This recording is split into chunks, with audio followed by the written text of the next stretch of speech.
நேத்து என்ன ஆட்டம் போட்டாளுவோ, இன்னைக்கு வரட்டும். ரெண்டு பேரையும் வயிற்ற கலக்க வைக்கிறனா இல்லையோன்னு பாருங்கட்டி. அண்ணன் கூட மரியாதை இல்ல, இன்னைக்கு அண்ணன் யாருன்னு காட்டுறேன்.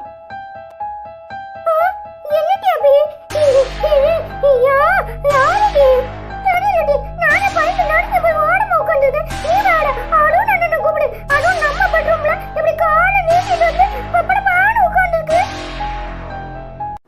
பேசர் நீங்க யாரு எதுவுமே சொல்லாம இப்ப வந்து எங்க ரூம்ல பப்பட பாடு உட்காந்துங்கன்னா நாங்க என்ன பண்றது? நாங்க எங்க போய் தூங்குறது? இத்தனை நாளும் எங்க போனீங்க?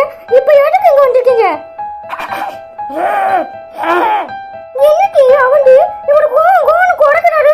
நாய் கொடுக்கிற மாதிரியா இருக்கு தெரியுமா? அது நம்பி எனக்கும் ஒண்ணும் புரிய மாட்டேங்குது. இவருக்கு நம்ம சொல்ற பாஷையே புரியலையான்னு தெரியல. இப்படி பப்பட பாடு உட்காந்தா நம்ம எப்படி தூங்குறது? அருணண்ணே இங்க பாருங்க. யாரு நீங்க? என் தங்கச்சி மடியில பயம் காட்டுற வேலை வச்சுக்கிறீங்க. நான் அவளும் பயப்பட மாட்டோம். என் தம்பி அஸ்வின் வந்தாலும் வச்சுக்கோங்க, அப்படியே தூக்கி போட்டு நிமிஷம் பண்ணிடுவான். என்ன பேசுற?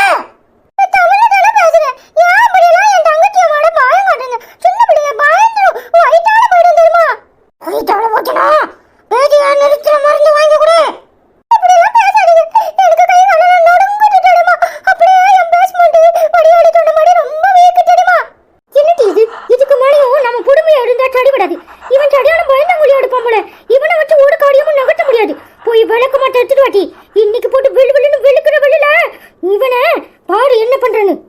சரி பேசார், கொஞ்சம் வெயிட் பண்ணுங்க, தகுந்த மரியாதை கொடுக்குறேன்.